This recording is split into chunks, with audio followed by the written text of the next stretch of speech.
Dahil sa ngayon, sa gitna ng kaguluhang nagaganap sa Gaza Strip, tinanggal ng China ang Israel sa kanilang mga mapa.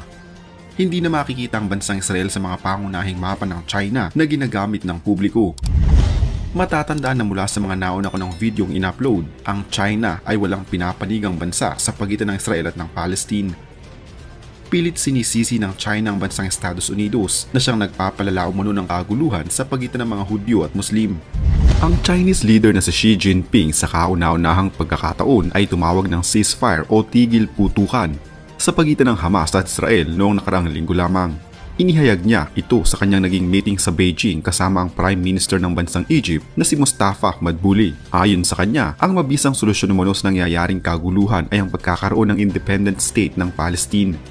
Hindi man sinabi ni Xi Jinping ang kanyang panig o kung sino ang kanyang sinusuportahan, mariin niyang tinututulan ang tila pagpapaliyab umano ng Estados Unidos sa init ng tensyon. Ayon kay Jinping, ang Amerika umano ang siyang dahilan kaya mas lalong lumalala ang kaguluhan sa pagitan ng mga Hudyo at ng mga Muslim.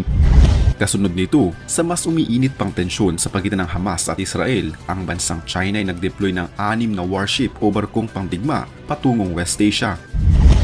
Ang mga bansang nasa West Asia ay kinabibilangan ng Armenia, Azerbaijan, Bahrain, Cyprus, Georgia, Iraq, Israel, Jordan, Kuwait, Lebanon, Oman, Palestine, Qatar, Saudi Arabia, Syria, Turkey, United Arab Emirates at Yemen. Pawang mga Arab countries na ang karamihan sa mga ito ay nasa panig ng Palestine. Idineploy ng People's Liberation Army o PLA ng China ang mga warship sa gitna ng bakbakan sa pagitan ng Israel at ng Hamas.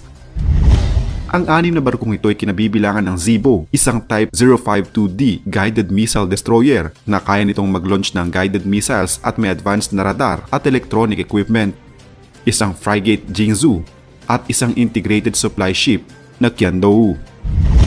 Ang mga barkong ito ay parte ng 44th Naval Escort Task Force ng People's Liberation Army ng China na kamakailan lamang ay naging parte ng isang joint military exercise sa Oman. Ayon sa lumabas na ulat, ang mga barko ay umalis sa daungan ng Oman noong Oktubre 14 nang hindi naglabas ng impormasyon ng China kung saan ito magsisitungo. Ang tila aksyon na ito ng China ay bunsod ng pagpapadala naman ng Amerika ng kanilang USS Gerald R. Ford na kanilang pinaka-advanced carrier at kasama pa nito ang grupo ng mga sundalong Amerikano sa parehong rehiyon. Kasalukuyan ding tinutulungan ng Amerika ang Israel sa pamamagitan ng kanilang A-10 Warthog at F-15E attack planes kasama pa ang mga makabagong munitions ng Amerika na malaking tulong sa pagsugod ng puwersa ni Netanyahu laban sa Hamas. Hindi sigurado kung kailan dumating ang 6 na barkong ito subalit noong nakarang linggo lamang ay nagparamdam na ang mga ito. Ayon na rin sa aking unang nabanggit, ang unang 3 barko ay kinabibilangan ng destroyer, frigate at supply ship na isang task force na unang humimpil sa mga bansang Oman at Kuwait. Ang pangalawang grupo naman ng mga barko na binubuo din ng 3 naglalakihang sasakyang pangdagat ay unang nakitang nag-e-escort sa isang malaking cargo ship mula sa Panama. Hindi pa malinaw kung ano ang estado ng mga barkong ito subalit nakakasiguro mga eksperto na ang mga barkong ito ay hindi pa din lumalabas ng West Asia. May mga nagsasabi na ito umano ay paghahanda ng papalapit na mas matinding sagupaan sa pagitan ng Israel at ng militanteng grupong Hamas. Sa kabila nito, isa pa ngayon sa tila nagpapalinaw na sa Israel nga pumapanig ang China nang burahin ng Israel sa kanilang mga pangunahing mapa na ginagamit ng publiko. Marami ang nagsasabi na ang China umano'y nais na ding makisawsaw sa kaguluhan sa pagitan ng Israel at ng Palestine. Nais ng China na hindi na lamang maging isang tagapanood sa mga nangyayari, kundi maging isa din sa mga karakter na nasa entablado. Kasunod na nga nito ay ang pagtanggal nila sa Israel sa kanilang pangunahing mga mapa. Kung titingnang mabuti ang mapa na ito na isang screenshot, mapapansin na ang mga pinag-aawayang teritoryo, mga borders at mga cities, mga bansa na klarado ang pagkakahiwa-hiwalay, subalit nawawala sa mapa ang Israel. Narito ang isang world map kung saan makikita ang Israel na isang bansa at may sariling hangganan, teritoryo at watawat. Katabi nito ang mga bansang Jordan, Syria at Lebanon. Subalit sa mapang ito ng China na lumabas kamakailan lamang, makikita lamang na naka-highlight ang mga bansang Jordan, Syria at Lebanon pero wala ang Israel. Nangangahulugan ito na hindi nila kinikilala ang bansang Israel bilang isang estado. Anong mga mapa nga ba ang mga pinag-uusapan natin? Hindi ito mula sa Waze o sa Google Map dahil nakablock ito sa China, pero meron silang clone ng lahat ng social media na maiisip mo sa mundo. Sa ngayon, pinalitan ng China ang YouTube at gumawa ng Youku. Pinalitan ng Amazon at gumawa ng Alibaba. Ang kanilang Google ay Baidu at ang kanilang Facebook ay Weibo. Mahahalata na kinopya ng mga ito ang halos buong konsepto ng mga social media platforms at gumawa sila ng mga clone para lamang mapigilang makinabang ang ibang bansa sa kanila. May dalawang mapping companies meron ng China, ito ay ang Baidu at ang Alibaba. Ang parehong mga app o software na ito ay tinanggal ang Israel sa kanilang mga mapa.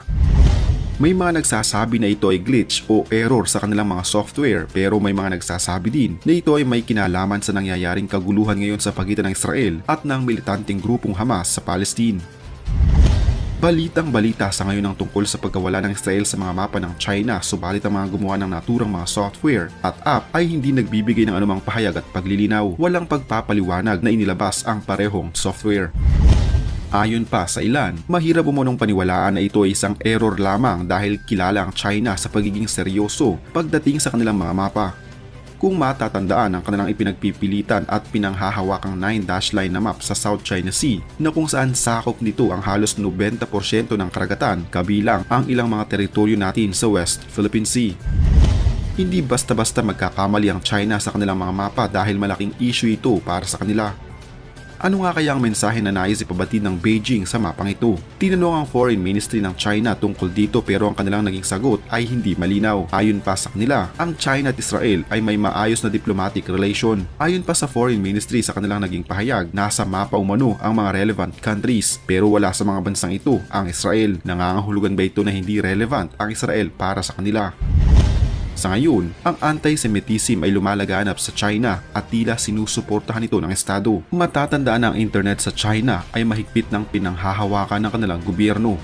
Kontrolado ito ng Estado at kung mapapansin sa internet world ng China ay maraming mga masamang balita, memes, post tungkol sa Israel. Ang mga post at pahayag na ito tungkol sa Israel ay pinangungunahan pa ng mga maimpluwensyang mga boses sa China gaya na lamang ni Hu Xinjin, ang dating editor ng Global Times. Sa isang pagsisiyasat na isinagawa ng ilang mga news website, napag-alaman nilang bago pa man magsimula ang kaguluhan sa pagitan ng Israel at ng Palestine ay hindi na makikita ang Israel at Gaza sa mapa ng Baidu at Alibaba at hindi na umano makikita ang Israel sa mga mapang nabanggit mula pa noong Mayo taong 2021. Noong nakaraang linggo ay nagpadala ng peace envoy ang China sa West Asia at ayon sa kanila, patuloy umano nilang bibistahin ng Middle East upang mas maging matibay ang kanilang koordinasyon kaugnay sa kanilang panawagan ng tigil putukan o ceasefire, pagtigil sa karahasan at palamigin ang sitwasyon.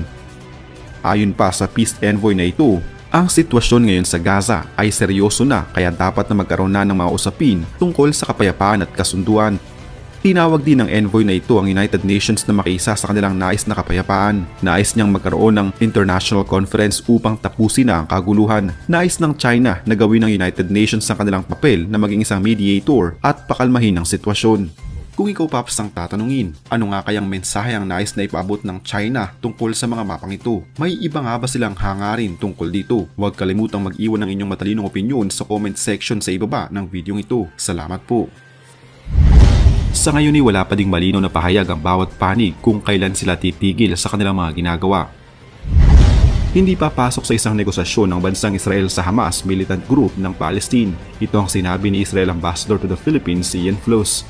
Ito aniya ay dahil walang kakayahan ng Hamas na isang teroristang grupo na makabuo ng mapayapang ugnayan sa Israel. Ani Flos, magiging bukas lang sa negosasyon ng Israel kung magbabago ang Hamas group mula sa pagiging militante at maging sa pakikitungo nila sa mga Israeli. Ibinahagi naman ni Flos na taong 2005 pa lang nang umalis ang Israel sa Gaza Strip kung kaya't walang rason ang Hamas group na namamahala sa lugar na kalabanin sila. Ibig sabihin, simula 2005 ay independent na ang Gaza Strip mula sa pamamahala ng Israel.